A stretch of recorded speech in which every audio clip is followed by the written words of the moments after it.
ಎಷ್ಟು ದೂರ ಎಷ್ಟಿದೆ.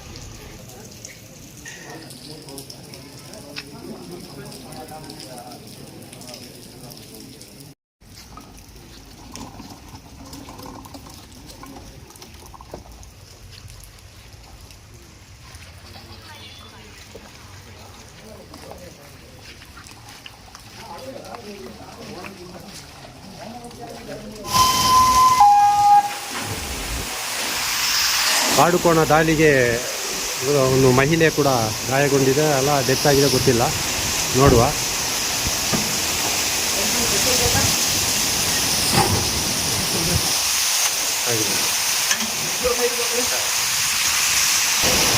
ಕಾಡುಕೋಣ ದಾಳಿಗೆ ಒಂದು ಮಹಿಳೆ ಮೃತಪಟ್ಟಿರುವ ಸಂಖ್ಯೆ.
ಅವರ ಜೀವನ ಅವ್ರಿಗೆ ಕಷ್ಟ ಆಗಿದೆ.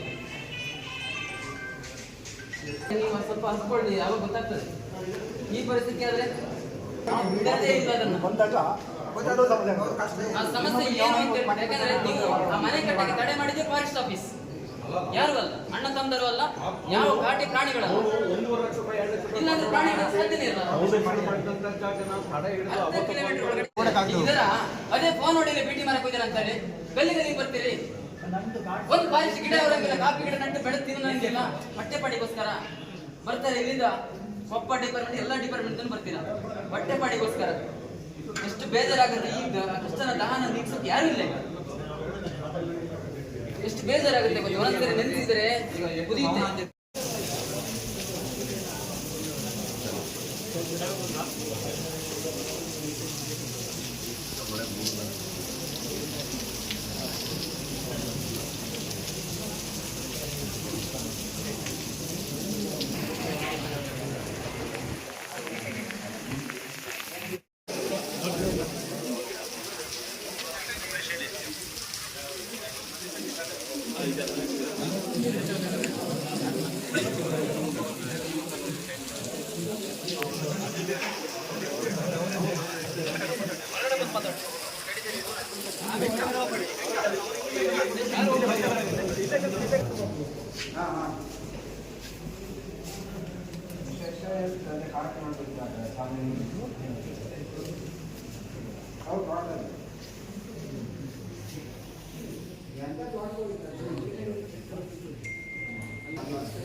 ಅದು ಆಂಬುಲೆನ್ಸ್ ಡ್ರೈವರ್ ಮತ್ತೆ ಇನ್ನೊಂದು ಸ್ವಚ್ಛತೆ ರಿಲೇಷನ್ ನಡ್ಕೊಂಡು ಹೋಗ್ಬೇಕು. ಒಂದು 2 ಕಿಲೋಮೀಟರ್ ಸ್ವಚ್ಛ ನಡ್ಕೊಂಡು ಹೋಗ್ಬೇಕು.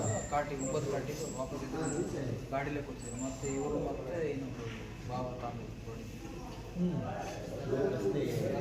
ರಸ್ತೆ ಇದೆ, ಬಟ್ ಈಗ ನೀರು ಸುತ್ತ ಕವರ್ ಆಗಿದೆ, ಎಲ್ಲೂ ಹೋಗಿ ಸಿಕ್ಕಾಪಟ್ಟೆ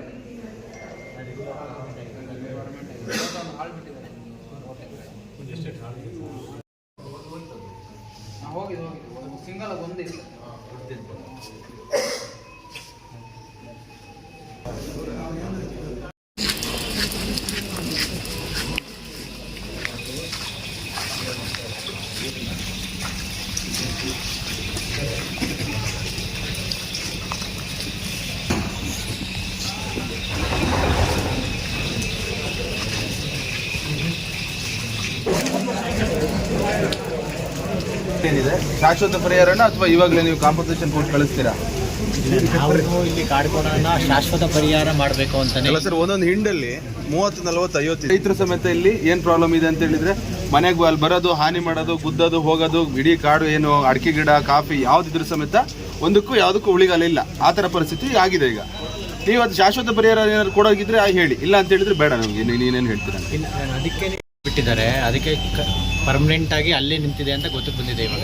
ಫಸ್ಟು ಏನು ಎಲ್ಲ ಕಡೆ ಮನೆ ಮಾಡಿ ಸರ್, ಅಲ್ಲಿ ಅವನು ಆ ಕಡೆ ಬಂದು ಒಳ್ಳೆ ಜಾಗದಲ್ಲಿ ಮನೆ ಮಾಡಿದ್ದ. ಮನೆ ಮಾಡಿ 2 ಲಕ್ಷ ರೂಪಾಯಿ ಫೌಂಡೇಶನ್ ಎಲ್ಲ ಮಾಡಿ, ಅದು ಫೌಂಡೇಶನ್ ಮಾಡಿ ಇಲ್ಲಿ ಮನೆ ಕಟ್ಟಬಾರ್ದು ನೀನು ಅಂತ ಓಡಿಸಿಡಿ. ಅಂದ್ರೆ ಈಗ ಏನಾಗಿದೆ ಕನೆಕ್ಟಿವಿಟಿ, ಆ ಮನೆ ಕಟ್ಕೊಂಡಲ್ಲಿ ವಾಸವಾಗಿ ಇದ್ದಿದ್ರೆ ಈಗ ಡಿಪಾರ್ಟ್ಮೆಂಟ್ ಬಂದು ಅಬ್ಜೆಕ್ಷನ್ ಹಾಕಿದ್ದಾರೆ, ಮನೆ ಮಾಡಬಾರ್ದು ನೀವು ಇಲ್ಲಿ ಹಾಗೆ. ನಿಮ್ಮ ಡಿಪಾರ್ಟ್ಮೆಂಟೇ ಕಾರಣ. ಅಲ್ಲಿ ಒಂದು ಹಾಳು ಬಿದ್ದಿದೆ, 70 ಎಕರೆ ತೋಟ ಹಾಳು ಬಿದ್ದಿದೆ. ಅದ್ರ ಬಾರ್ಡರ್ ಅಲ್ಲಿ ಇವ್ರು ಬದುಕ್ತಿದ್ದಾರೆ. ಒಂದು ನಿಮಿಷ, ಒಂದು ಬಾರ್ಡರ್ ಅಲ್ಲಿ ಇವ್ರು ಬದುಕ್ತಿದ್ದಾರೆ. ರೂಪಾಯಿ ಖರ್ಚು ಮಾಡಿ ಫೌಂಡೇಶನ್ ಮಾಡಿ ಪಿಲ್ಲರ್ ರೈಸ್ ಮಾಡಿ ಕೊಡ್ಬೇಕು. ನೀವು ಕೊಡ್ತೀರೇ ಇಲ್ಲ. ನೀವು ನೋಡಿ, ಅದೇ ಒಂದು ಫಾರಿಸ್ನರ್ ಒಂದು ಮನೆ, ಒಂದು ಪಾಪದ ಒಬ್ಬ ಮನೆ ಕಟ್ತಿದ್ದಾನಂದ್ರೆ ಬೇಗ ಬಂದು ಹಿಡಿದು ಅಲ್ಲಿ ಜಗಳ ಮಾಡೋದನ್ನ ಅರ್ಧ ಗಂಟೆ ಒಳಗೆ ಒಬ್ರು ಹೇಳ್ಕೊಟ್ಟಾರಂದ್ರೆ ಬರ್ತಾರೆ. ಅದೇ ನೋಡಿ, ಇವತ್ತು 12ವರೆಗೆ ಆಗಿರೋದು, ಬಂದಿರೋದು ನೋಡಿ ಈಗ. ಆಯ್ತಾ, ಅದಕ್ಕೊಂದು ಸೂಕ್ತ ಪರಿಹಾರ ಇಲ್ಲ. ಆಮೇಲೆ ಅಲ್ಲಿ ಇನ್ನೂ 50 ಕಾಟಿಗಳಿದಾವೆ. ಅಕ್ಕಪಕ್ಕ ತೋಟದ ಕೆಲಸ ಮಾಡಕ್ ಕಷ್ಟ ಇದೆ. ಆಯ್ತಾ, ಇವ್ರು ಸ್ಟೇಟ್ಮೆಂಟ್ ಕೊಡ್ಲಿ, ನಾವು ಅವನಿಗೆ ಅದೇ ಫೌಂಡೇಶನ್ಗೆ ಮನೆ ಕಟ್ಕೊಡ್ತೀವಿ. ಆಮೇಲೆ ನೋಡಿ, ಅದ್ರಲ್ಲಿ 50 ಕಾಟಿ. ನೀವು ಒಂದ್ಸತಿ ದಯವಿಟ್ಟು ಸರ್, ನೀವು ಡಿಪಾರ್ಟ್ಮೆಂಟ್ ಅವರು ಏನು ಹಿಂದೆ 2 ವರ್ಷಗಳ ಹಿಂದೆ ಒಂದು ಮನೆ ಕಟ್ಲಿಕ್ಕೆ ಹೋಗಿದ್ರು, ಅದನ್ನ ಇಲಾಖೆಯವರು ತಡೆದ. ಬಟ್ ನೀವ್ ಹೇಳ್ತಾ ಇದ್ರೆ ಅದು ನೋಟಿಫೈಡ್ ಫಾರೆಸ್ಟ್ ಅಲ್ಲ, ಯಾವುದು ಅರಣ್ಯ ಪ್ರದೇಶ ಅಲ್ಲ, ಅದು ಕಂದಾಯ ಭೂಮಿ. ಕಂದಾಯ ಭೂಮಿಯಲ್ಲಿ ಸಾರ್ವಜನಿಕರು ಮನೆ ಕಟ್ಕೊಳ್ಳಿಕ್ಕೆ 100% ಹಕ್ಕಿದೆ. ಅದನ್ನೇ ಇವಾಗ ನಾವು ಜಂಟಿ ಸರ್ವೆ ಮಾಡ್ತಾ ಇರೋದು.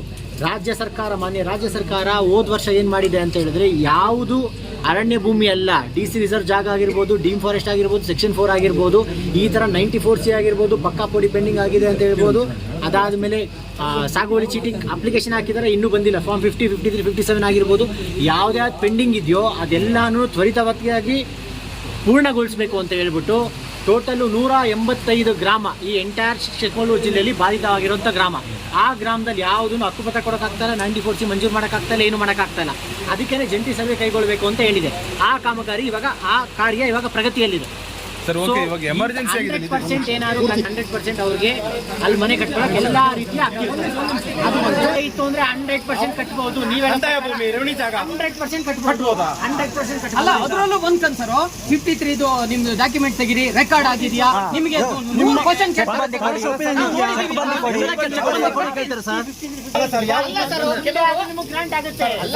ಮನೇಲಿ ಯಾವ ಉದ್ದೇಶದಿಂದ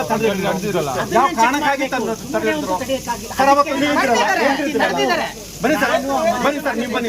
ಸೆಕ್ಷನ್ 4 ರಿಸರ್ವ್ ಫಾರೆಸ್ಟ್ ಅಂತ ಪರಿಶೀಲನೆ ಮಾಡಿದ್ರೆ ನೀವು ಯಾವ ಕಾರಣದಿಂದ ತಡೆದಿಡ್ತೀರ? ಅದು ರೇವಣಿ ಜಾಗ, ಕಂದಾಯ ಭೂಮಿ. ಅದನ್ನು ಸೆಕ್ಷನ್ 4 ಆಗಿರೋದು ನೀವು ತಡಿಬೋದಿತ್ತು, ರಿಸರ್ವ್ ಫಾರೆಸ್ಟ್ ಆಗಿರೋದು ನೀವು ತಡಿಬೋದಿತ್ತು. ಈ ಕಂದಾಯ ಭೂಮಿನ ಯಾವ ರೀತಿ ತಡೆದ್ರಿ? ಅದರಲ್ಲಿ ಈ ಜಂಟಿ ಸರ್ವೆ ಮಾಡಿಕೊಂಡು ಇದಕ್ಕೆ ಒಂದು ಟೈಮಲ್ಲಿ ಅವಕಾಶ ಇರಲ್ಲ. ಇದು ಯಾವಾಗ ಆಗಿದೆ ಅಂದ್ರೆ ನವೆಂಬರ್ 2025 ಆಗಿರೋದು. ಇದು ಸರ್ಕಾರದಿಂದ ಅಧಿಸೂಚನೆ. 2 ವರ್ಷಗಳ ಹಿಂದೆ ನಿಮ್ಗೆ ಎಲ್ಲರಿಗೂ ಗೊತ್ತಿರ್ತದೆ, ಎಲ್ಲಾ ಗ್ರಾಮದಲ್ಲೂ ಜಂಟಿ ಸರ್ವೆ ನಡೀತಾ ಇದೆಯಾ ಇಲ್ವಾ? ಸರ್, ಈಗ ಅದ್ರ ಮುಂದೆ ಹಿಂದೆ ಬೇರೆ ಕೊಟ್ಟಿದಾರಲ್ಲ ಸರ್, ಬೇರೆ 90% ಕೊಟ್ಟಿದ್ದಾರೆ.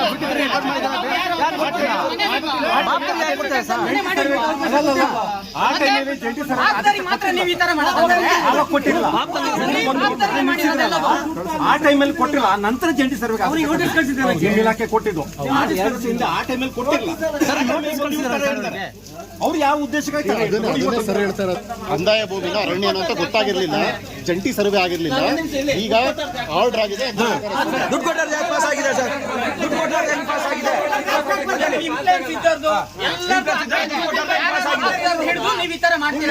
ಈಗ ಅವ್ರದ್ದು ನೋಡಿ, ಅವತ್ತು ನಾವೇನು ಕೇಳ್ತಿಲ್ಲ ಸರ್. ಅವತ್ತು ಅವ್ರಿಗೆ ಮನೆ ಕಟ್ಟಕ್ಕೆ ಅವಕಾಶ ಕೊಟ್ಟರೆ ಇವತ್ತು ಜೀವ ಹೋಗ್ತಿರ್ಲಿಲ್ಲ. ಇವತ್ತು ಒಬ್ಬ ಇದ್ದಾನೆ, ಅವ್ರೊಬ್ಬರನ್ನ ಇದು ಮಾಡಿ ನೀವೇ ಮಾಡ್ಕೊಳ್ಳಿ ಇಷ್ಟೇ.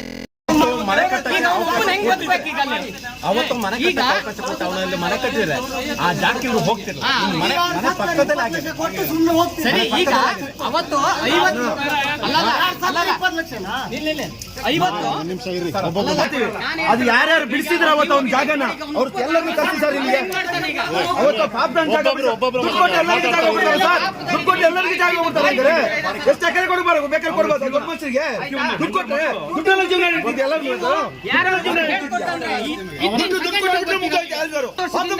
ಅಂತ ಕಾನೂನು ಹೇಳಿ ಎರಡು ಜನ ಹೆಣ್ಮಕ್ಳು ನಾವು ಹೆಂಗ್ ಜೀವನ ಮಾಡ್ಬೇಕು ಅಲ್ಲಿಂದ ಹೋಗ್ತೀರಾ? ಅವನು ನೋಡಿ ಈಗ ಅದ್ರಲ್ಲೇ ಕುತ್ಕೊಂಡು ಜೀವನ ಮಾಡ್ಬೇಕು. ಇವತ್ತೇನು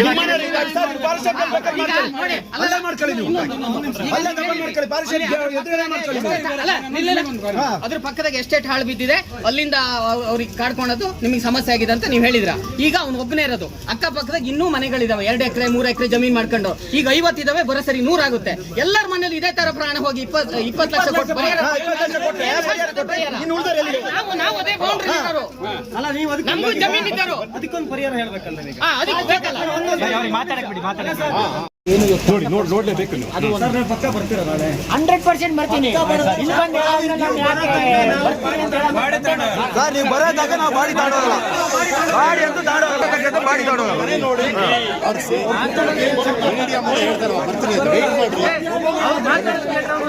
ನೋಡ್ರಿ ಒಬ್ಬೊಬ್ರು ಮಾತಾಡ್ರಿ, ಎಲ್ಲ ಅಲ್ಲೊಬ್ರು ಎಲ್ಲ ಸ್ಪಾಟ್ ಅಲ್ಲೂ ಇದೆ. ಕಾಡ್ನಲ್ಲಿ ಏನ್ ಮಾಡ್ತಾ ಇದೀವಿ ಅಂತ ಹೇಳ್ತೀನಿ ನೋಡಿ. ಇವಾಗ ಆನೆ ಕರ್ನಾಟಕ ರಾಜ್ಯದಲ್ಲಿ ಹೆಚ್ಚುತ್ತಿರುವ ಸಮಸ್ಯೆ.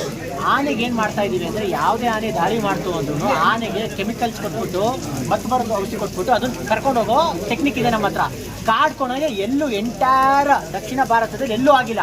ಮೊಟ್ಟ ಮೊದಲ ಬಾರಿಗೆ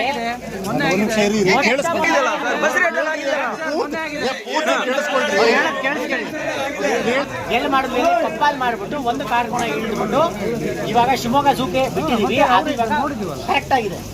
ಸೊ ಆ ತರ ಪ್ರಯತ್ನ ಮೊಟ್ಟ ಮೊದಲ ಬಾರಿಗೆ ಕರ್ನಾಟಕ ರಾಜ್ಯದಲ್ಲಿ ನಾವು ಮಾಡಿದ್ವಿ. ಯಾವುದೋ ಮನುಷ್ಯನಿಗೆ ಬಂದು ಹೊಡೆಯಕ್ಕೆ ಇನ್ನೊಂದು ಕೋಣ ಅಂತ ಗೊತ್ತಿರಲ್ಲ. ನೀವು ಯಾವ್ದಾದ್ರು ಒಂದು ಕೋಣ ಒಂದು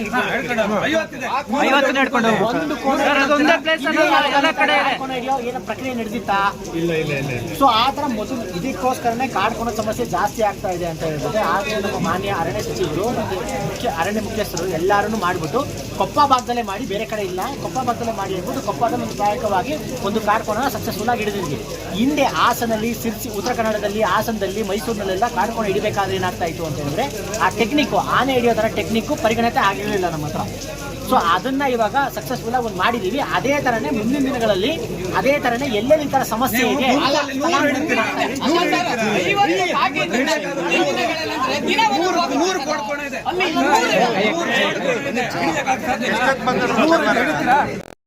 ಹಕ್ಕಿದೆ ಅಂತೆ ಬದುಕಕ್ಕೆ, ಪ್ರಾಣಿಗೆ ಹಕ್ಕಿದೆ, ಬದುಕಬೇಕು. ಪ್ರಾಣಿ ಕಾಡ್ಕೋಣ ಹೇಗೆ ತೊಂದರೆ ಕೊಡ್ತವೆ ಏನು ನಮಗೆಲ್ಲ ಅನ್ವಿಗೇಷನ್ ಮಾಡೋದು ನಿಲ್ಲಿಸಿದೆ. ಯಾಕೆಂದರೆ ಇದೇ ರಾತ್ರಿ ಅಟ್ಯಾಕ್ ಮಾಡ್ತವೆ. ನೀವು ಟ್ರಂಕ್ಲೈಸ್ ಮಾಡಿ ಹಿಡ್ಕೊಂಡು ಹೋಗುವಂಥದ್ದೆಲ್ಲ ಕಾಡಲಿಕ್ಕೆ ಸಾಧ್ಯತೆ ಇಲ್ಲ, ಪ್ರಾಕ್ಟಿಕಲಿ ಸಾಧ್ಯ ಇಲ್ಲ. ಅಲ್ಲಿ ಏನಾಗಿದೆ ಅಂತ ಹೇಳಿದ್ರೆ, ವಿಜ್ಞಾನಿಗಳಿಗೂ ನಿಮಗೂ ನಮಗೂ ಒಂದು ಸಮಸ್ಯೆ ಇದೆ. ಗುಡ್ಡುಗಳಿಗೆ ಬೆಂಕಿ ಕೊಡಬೇಡಿ ಅಂತ ನೀವು ಫಾರೆಸ್ಟ್ ಇಲಾಖೆಯವರು ಹೇಳ್ತೀರಿ. ಹುಲ್ಲುಗಾವಲು ಅಂದರೆ ಏನು? ಹುಲ್ಲುಗಾವಲಲ್ಲಿ ಗುಡ್ಡನ್ನು ಸುಡದೆ ಹೋದಾಗ ಸಸ್ತಿನಿ ವರ್ಗದ ದಯವಿಟ್ಟು ಅಣ್ಣ ಅದು ಏನು ಕಾರಣ ಅಂತ ಹೇಳಿದ್ರೆ, ಹಳೆ ಕಡ್ಡಿಯು ಹಾಗಾಗಿ ಅದಕ್ಕೋಸ್ಕರ ಏನಾಯಿತು ಅಂದರೆ, ಒಂದು ನಿಮಿಷ ಅಣ್ಣ ಅಂದರೆ ಭಗವತಿ ಫಾರೆಸ್ಟ್, ಆಮೇಲೆ ನಮ್ಮ ದೊಳಲೆ, ಕುದುರೆಮುಖದಲ್ಲಿ ಇದ್ದವರೆಲ್ಲ ಇವತ್ತು ಊರಿಗೆ ಬಂದು, ಮೊದಲು ಊರಲ್ಲಿ ಕಣ್ಣಿ ನೋಡೋಕೆ ಒಂದು ಕಾಡ್ಕೋಣ ಇತ್ತು, ನಮ್ಮೂರಿಗೆ ಫಸ್ಟ್ ಬಂದು ನಮ್ಮೂರಿಂದ ಊರಿಗೆ ದಾಟಿದ್ರು. ಇದೆಲ್ಲ ನೀವೀಗ ಏನು ಮಾಡಬೇಕು ಅಂತ ಹೇಳಿದ್ರೆ, ನೀವು ಇವತ್ತು ಹೆಮ್ಮಕ್ಕಿ ಮರ್ಸಣಿಗೆ ಎಲ್ಲ ಸರ್ವೆ ಆಗ್ತಾ ಇದೆ. ಈ ಭಾಗ ಇನ್ನೂ ಆಗಿಲ್ಲ. ನಾನು ಮೊನ್ನೆ ಸರ್ವೆ ಕೇಳಿದೆ ಜಲ್ದಿ ಮಾಡಿ ಅಂತ ನಾವು ನಿಮಗೆ ಯಾಕೆ ಒತ್ತಡ ತರ್ತಿದ್ದೀವಿ. ನಾನು ಮೊನ್ನೆ ರಾಜಗೌಡರನ್ನ ಭೇಟಿ ಮಾಡಿದಾಗಲೂ ಹೇಳಿದ್ದೇವೆ. ಯಾಕೆ ಅಂದರೆ ಸೇಮ್ ಪೊಸಿಷನ್, ಜಂಟಿ ಸರ್ವೆ ಆಗಿದ್ದರೆ ಎಮ್ಮಲ್ಲಿ ಮನೆ ಕಟ್ಕೊತಿದ್ರು, ಅವ್ರ ಜೀವ ಹೋಗ್ತಿರ್ಲಿಲ್ಲ. ನೀವು ನಮ್ಮದು ಅಂತೀರಿ, ನಾವು ನಮ್ಮದು ಅಂತೀವಿ. ಆ ನಿಮ್ಮದು ನಮ್ಮದು ಅಂತ ಹೇಳೋದು ಅತಿ ಶೀಘ್ರವಾಗಿ ನೀವು ಬಗೆಹರಿಸಬೇಕು. ಮತ್ತು ಇನ್ನೊಂದು, ಪ್ರತಿ ಸಾರಿ ಆಕ್ಸಿಡೆಂಟಲ್ಲಾಗಿ ಡೆತ್ ಆದಾಗ ಒಂದು ಸರ್ಕಾರಿ ಉದ್ಯೋಗ ಅಂತ ಯಾರಿಗಾರು ಕೊಟ್ರ? ಒಂದು ಗುತ್ತಿಗೆ ಆಧಾರದ ಮೇಲೆ, ಅನುಕಂಪದ ಆಧಾರದ ಮೇಲೆ ಕೆಲಸ ಕೊಡುವಂಥದ್ದು ಸರ್ಕಾರದ ಅಧಿಕಾರಿಗಳಿಗೆ ಮಾತ್ರ. ಇವರಿಗೆ ಆ ಕಾನೂನಿಲ್ಲ. ಕಾನೂನನ್ನೇ ಬದಲು ಮಾಡಬೇಕು. ನೀವೆಲ್ಲ ಇದನ್ನೆಲ್ಲ ದುಡ್ಡಲ್ಲ, ಯಾವುದೋ ದುಡ್ಡು. ಆ ಥರ ಮಾಡಿದರೆ ಮಾನವ ಮತ್ತು ಪ್ರಾಣಿಗಳ ಸಂಘರ್ಷ ಕಡಿಮೆ ಆಗ್ತದೆ. ಪ್ರಾಣಿಗಳ ಸಂಖ್ಯೆ ಜಾಸ್ತಿ ಆಗಿದೆ, ಮಾನವರ ಸಂಖ್ಯೆನೂ ಜಾಸ್ತಿ ಆಗಿದೆ. ಆಮೇಲೆ ಇವರು ತಿನ್ನಂತ ನೀವೇನ್ ಮಾಡಿದ್ದೀರಾ? ಪ್ರಾಣಿಗಳ ರಕ್ಷಣೆ ಏನು ರಕ್ಷಣೆ ಮಾಡಿದ್ದೀರಾ? ಏನು ರಕ್ಷಣೆ ಮಾಡಿದ್ದೀರಾ? ಪ್ರಾಣಿಗಳ ಹತ್ರ ಜೀವ ಬಿಡ್ತಿರೋದು ನಾವೇ. ಆಯ್ತಾ? ನೀವೇನು ಮಾಡಿಲ್ಲ.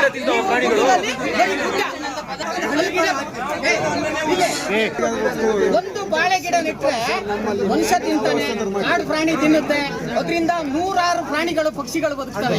ಆದ್ರೆ ನೀವು ಒಂದು ಬಾಳೆ ನೆಟ್ಟದ್ ಗೊತ್ತಾ? ಮತ್ತೆ ಹೇಳ್ತೀರಾ ನೀವು ಪ್ರಾಣಿಗಳ ಜೊತೆ ಮಾಡ್ಕೊಡ್ತಾರೆ. ನೀವು ಮಗಳು ಮನೇಲಿದ್ದಾಳೆ, ಮಗಳು ಒಬ್ಬಳು ಅವಳಿಗೆ ಒಂದು ಕೆಲಸ ಕೊಡ್ತೀವಿ, ಮನೆ ಕಟ್ಟಕ್ಕೊಂದು ಅವಕಾಶ ಮಾಡಿಕೊಡ್ತಾರೆ. ನಿಮ್ಮ ಮಾನವೀಯ ದೃಷ್ಟಿಯಿಂದ ನಾವು ಕೇಳಿಸೋದು ಒಂದು. ಎರಡನೇದು ಅವನಿಗೆ ಡಿಗ್ರಿ ಮಾಡಿ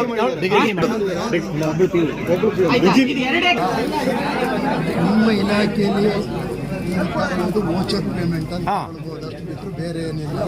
ನೀವು ನಿಮ್ಮ ಇನ್ಫ್ಲೂಯೆನ್ಸ್ ಉಪಯೋಗಿಸಿ ಯಾವುದಾದ್ರು ಒಂದು ಕಂಪ್ನಿಲಿ ಆ ಹುಡುಗಿನ ಸೇರಿಸಿ ಚೆನ್ನಾಗಿ ಬದುಕೊಳ್ತಾಳೆ. ಬೆಂಗಳೂರಿಗೆ ಯಾವುದಾದ್ರು ಒಂದು ಕಂಪ್ನಿಗೆ ಸೇರಿಸ್ಬಿಟ್ರೆ ಮತ್ತು ಅವಳ ಜೀವನ ಅವಳು ನಡ್ಕೊಂಡು ಹೇಗಾರ ಆಗ್ತದೆ ಜೀವನಕ್ಕೆ.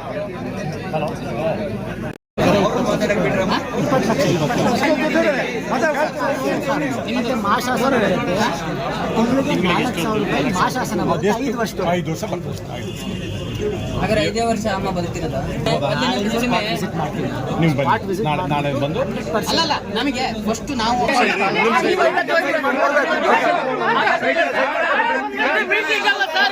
ಜೀವ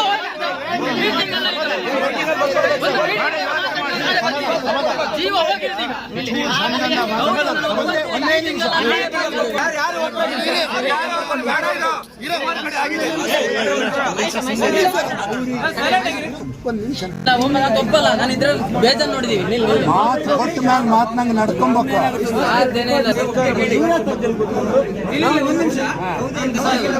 ಒಂದು ಮನೆ ಜಾಗ ಆಯ್ತಾ, ಒಂದು ಸತ್ತಿರೋದಕ್ಕೆ 30 ಲಕ್ಷ ಪರಿಹಾರ.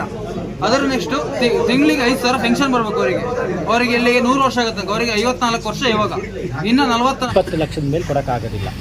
ಯಾಕಂದ್ರೆ 20 ಲಕ್ಷ ಪ್ರಾವಿಷನ್ ಇದೆ, 20 ಲಕ್ಷ ಕೊಡ್ತೀವಿ ನಾವು. ಮಹಾಶಾಸನದ ಪ್ರಕಾರ ತಿಂಗಳಿಗೆ 4,000 5 ವರ್ಷದ ಪ್ರಕಾರ ಕೊಡ್ಬೋದು, ಅಷ್ಟೇ ಕೊಡ್ಲಿಕ್ಕೆ ಸಾಧ್ಯ ಸರ್ಕಾರ. ನಿಮ್ಮ MLA ಫಂಡ್ ಇಂದ ಸ್ವಲ್ಪ ಗಾಡಿನ ತಂದು ಕೊಡಬೇಕು ಅಂತ ಹೇಳ್ತಿರಲ್ಲ, ಅದನ್ನ ಆಂಬುಲೆನ್ಸ್ ವ್ಯವಸ್ಥೆ ಮಾಡ್ಬೋದು, ಅದನ್ನ ತಂದು ಕೊಡ್ಬೋದು. ಸರ್ ಒಂದು ಆಂಬುಲೆನ್ಸ್ ವ್ಯವಸ್ಥೆ ಮಾಡಿದ್ರೆ ಮನೆಗೆ ಆಂಬುಲೆನ್ಸ್ ಹೋಗೋದು 2 ಕಿಲೋಮೀಟರ್ ಗಾಡಿ ಎತ್ಕೊಳ್ಬೇಕು. ಗಾಡಿ ಎಲ್ಲರೂ ತಗೊಂಡೋಗ್ಲಿಯಾ? ಮನೆ ಈಗ ಒಬ್ಬರನ್ನ ಸಾಯಿಸಿದೆ, ಅದಕ್ಕೇನ್ ಮಾಡ್ತೀರಾ ನೀವು? ಇನ್ನೊಂದು ಅದಲ್ಲೇ ಇದೆಲ್ಲ ಕಾಟಿ.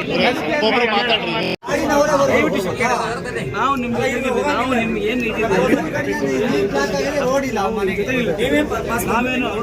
ಯಾಕಂದ್ರೆ ಅವರ ಕಷ್ಟದ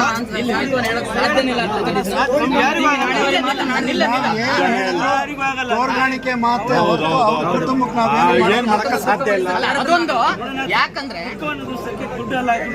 ಅದಕ್ಕೆ ಹೇಳ್ತಿರೋದು ಅದೊಂದು. ಎರಡನೇದು, ನೀವು ನಾಳೆಯಿಂದ ಇದಾದ್ರೆ ನಮಗೆ ಅವ್ನು ತಬ್ಲಿ ಆಗ್ತಾನೆ. ಯಾಕಂದ್ರೆ ಅವ್ನು ಭಾರಿ ತಬ್ಲಿ ಆಗುತ್ತೆ. ಅವನು ಫುಲ್ ತಬ್ಲಿ ಆಗ್ತಾನೆ. ಅವನಿಗೆ ಇಲ್ಲಿ ಸುಮ್ಮನೆ ಆಶ್ವಾಸನೆ ಕೊಡಂಗಿಲ್ಲ, ಸುಳ್ಳು ಹೇಳಂಗಿಲ್ಲ. ನಾವಿದೀವಿ ಅಂತ ಹೇಳಿದ್ವಲ್ಲ, ನಾವು ಜೊತೆಲಿ ಬರ್ತೀವಿ ನಾವು ಮಾಮೂಲು, ಅದು ಏನು ಮಾಡಲ್ಲ.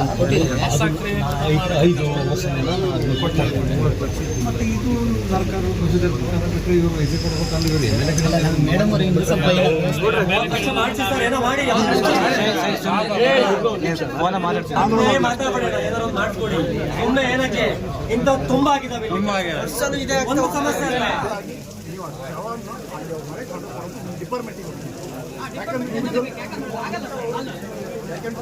ಸಮಸ್ಯೆ ನಿಮಗೂ ಸ್ವಲ್ಪ ಡಿಪಾರ್ಟ್ಮೆಂಟ್ ಏನು ಕಾಟಿ ಬಟ್ಟೆ ಹಾಕೊಂಡ್ರೆ ನಿಮ್ಗೆ ಅರ್ಥ ಆಗ್ಬೇಕು. ಯಾಕಂದ್ರೆ ಇನ್ನೊಬ್ರಿಗೆ ಆ ಸಮಸ್ಯೆ ಬಂದಾಗ ನೀವು ಅರ್ಥ ಮಾಡ್ಕೊಂತೀವಿ. ಇಲ್ಲ ಮರ ಏನೋ ಮಾಡ್ಕೊಂತೀಯ, ಪ್ರಕೃತಿ ಮಾಡ್ಕೊಂತೀಯ, ನಾಳೆ ಪ್ರಾಣಿ ಬಿದ್ದಿರ್ತದೆ, ಅವ್ನು ಹೊಡೆದಿರಲ್ಲ. ಈ ಚಿನ್ನ ಆಸ್ತಿಗೆ ಅವ್ನು ಏನಾರು ಮಾಡ್ತಿರ್ತಾನೆ, ಅದನ್ನೆಲ್ಲ ಸೀಟ್ ಮಾಡಿ ಅವ್ನಿಗೆ ಎಷ್ಟು ಹಿಂಸೆ ಕೊಡ್ತೀರ ಅಂದರೆ ನೀವು ಫಾರೆಸ್ಟ್ ಡಿಪಾರ್ಟ್ಮೆಂಟ್ನವರು ಭಾರಿ ಇರ್ತದೆ. ಅದೆಲ್ಲ ನಿಮ್ಗೆ ಅರ್ಥ ಆಗ್ಬೇಕಂದ್ರೆ ನೀವು ಆ ಮನೆಗೆ ಆ ಪಾಟಿಗೆ ಏನೋ ತಗೊಂಡು ಕೊಡ್ಬೇಕು. ಇದಿಷ್ಟು ಬೇಡಿಕೆ ನಾವು ಇದ್ದೀವಿ. ಮಗನಿಗೆ 30,000 ಪರಿಹಾರ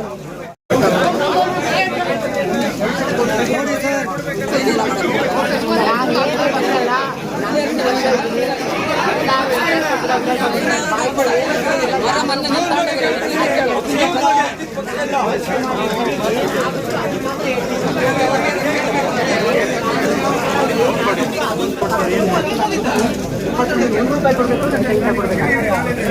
ಹೊರಗೆ ನಾನು 20 ಲಕ್ಷ, ಎಲ್ಲೇ ಆಯ್ತು ಹೋಗಲು 20 ಲಕ್ಷ, ಮತ್ತು ಮಂತ್ಲಿ ಮಾತ್ರ 4,000 5 ವರ್ಷಗಳ ಕಾಲ ಕೊಡ್ತೀನಿ.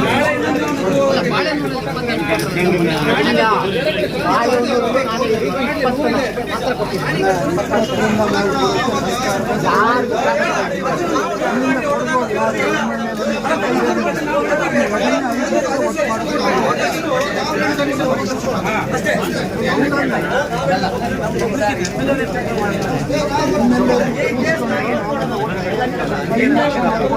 ಅವ್ರ ಜೊತೆಗೆ ನಾವು ಐದು ಹಾಕಿ ಅಪಾಯ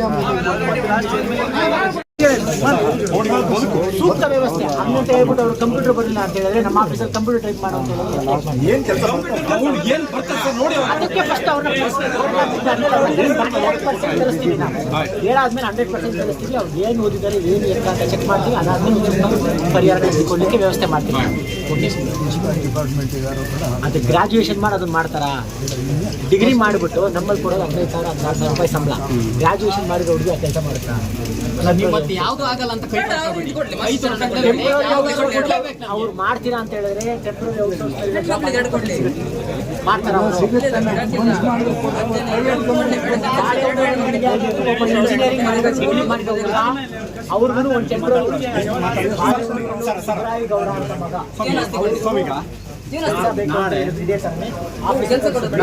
ಅವರಿಗೆ ಪರ್ಮನೆಂಟ್ ಜಾಬ್ ಆಗಿರೋದ್ರೆ ಮಾತ್ರ ಬೇಕು. ಟೆಂಪ್ರರಿ 15,000 ನಾಳೆ ನೀವು ಸ್ಪಾಟಿ ಬರ್ಬೇಕು. 100% ಒಂದನೇದಾಗಿ. ಎರಡನೇದಾಗಿ ಮಗಳಿಗೆ ನಿಮ್ಮ ಕಡೆಯಿಂದ ಒಂದು ಕೆಲಸ ಕೊಡ್ತೀವಿ. ಏನ್ ಬರ್ತದ ಅದು ನಾವು ಡಿಮ್ಯಾಂಡ್ ಮಾಡಲ್ಲ. ಅದು ಇದು ಅಂತ ವಿಚಾರಿಸಿಕೊಂಡು ನಾಳೆ ಕೇಳ್ಕೊಂಡು ಎಲ್ಲ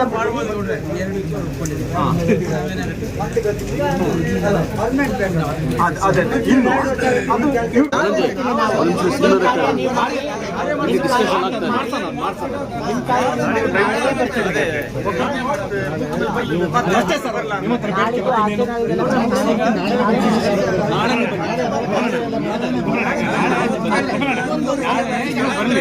ನಿಮ್ಮ ಕಾರ್ಯಕ್ರಮ ಆಗಲಿ, ನಾಡಿದ್ದು MLA ಸ್ವಚ್ಛತೆ ಬರಲಿ, ಶಾಸಕರು ಬರೋದಿನೂ ಬರಲಿ, ಶಾಸಕರು ಬರೋದಿನೂ ಬರಲಿ, ನಾಳೆಗೂ ಬರಲಿ.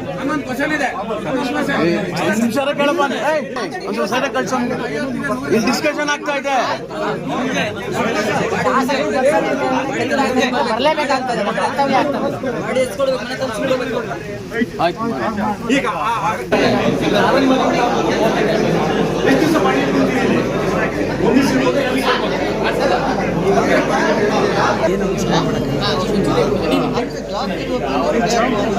ಏನೇನು ಆಗುತ್ತೆ ಅಲ್ಲಿ ಹೇಳಿದ್ರೆ ಇಲಾಖೆಯಿಂದ ಏನಾಗುತ್ತೆ ಮತ್ತೆ ಆಮೇಲೆ ಕೊಟ್ಟು ಕರ್ಕೊಂಬಂದು ಅವ್ರು ನಿಮಗೆ ನಿಮ್ಮ ಮನೆಗೆ ಬರ್ತಾರೆ, ವಿಸಿಟ್ ಮಾಡ್ತಾರೆ. ಅವಾಗ ನೀವು 4-5 ಜನ ಇರಿ ನೀವು ಅಂತ ಕೂತ್ಕೊಂಡು ಮಾತಾಡೋದು ಎದುರದಲ್ಲ. ಇಲ್ಲಿ ನಾವು ಫೋನಲ್ಲಿ ಈ ಥರ ಘಾಟಿ ಬಂದು ನೆಕ್ಸ್ಟ್ ಹೊಡಿದ್ರೆ ಅವಾಗ ಏನು ಮಾಡ್ತೀರಾ? ನೆಕ್ಸ್ಟ್ ಯಾರಿಗಾರು ಹೊಡೆದ್ರೆ ಒಟ್ಟಿಗೆ 50% ಸರ್ಕಾರದ ಇದು ಫಾರೆಸ್ಟ್ ಆಫೀಸಿಂದ ಬರುತ್ತೆ. 50% ಸರ್ಕಾರದ ಸಬ್ಸಿಡಿ ಬರ್ತದೆ. ಆ 25ರಿಂದ 30 ಜನ ರೈತರು ಮಾಡ್ಕೊಂಡಿದ್ದಾರೆ ಕೆಲಸದಲ್ಲಿ. ಸರ್, ಈಗ ಬೌಂಡ್ರಿ ಇವ್ರು ಹಾಕ್ಬೋದು. ಇವ್ರು ಹೋಗುವಾಗ ಅದೇ ಅವಾಗ ಅವರಿಗೆ ರೋಡ್ ಇಲ್ಲ ಅಲ್ಲಿ ಓಡಾಡೋದಕ್ಕೆ. ಒಂದು ಸೇತುವೆನೂ ನೆಟ್ಟಗಿಲ್ಲ. ಇಲ್ಲಿ ನೆಳಂದ್ರಿಂದ ಕನೆಕ್ಟ್ ಆಗಬೇಕಂದ್ರೆ ಸೇತುವೆ ಇದೆ, ಸೇತುವೆ ಮಾಡ್ಬೋದು. ಯಾವುದಕ್ಕೂ ಇದು ಮಾಡಲ್ಲ.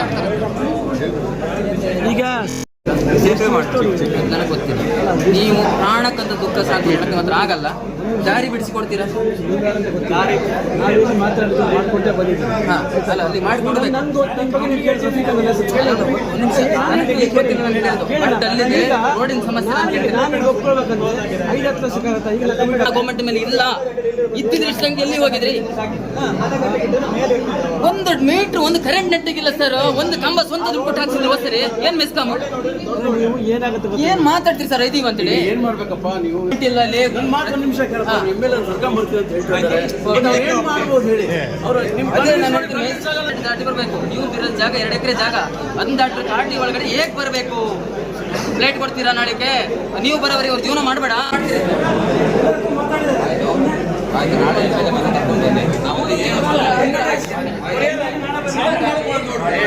ಲೇಡೀಸ್ ಕಳಿಸ್ತೀನಿ, ಅವ್ರ ಮನೆಗೆ ಬಿಡಿಸ್ಕೊಡ್ತೀನಿ, ಬಾಡಿಗೆ ನಾನು ಕೊಡ್ತೀನಿ. ಸರ್ ತಕ್ಷಣ ಮಾಡೋಕ್ಕಾಗಲ್ಲ, ನಾವು ತಕ್ಷಣ ಹೋಗ್ಲೇಬೇಕಲ್ಲ. ಸರ್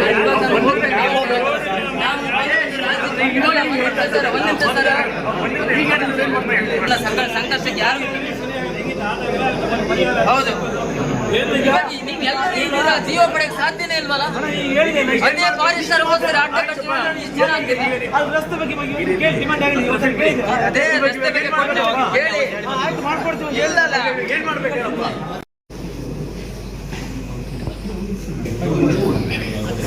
ಮುಖ ನೋಡ್ಲಿ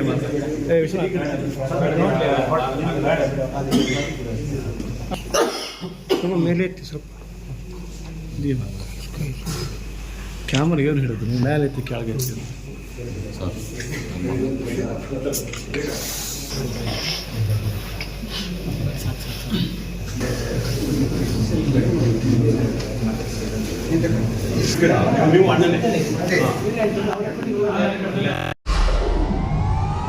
ವಿಡಿಯೋ ನೋಡಿದ್ದಕ್ಕೆ ಧನ್ಯವಾದಗಳು.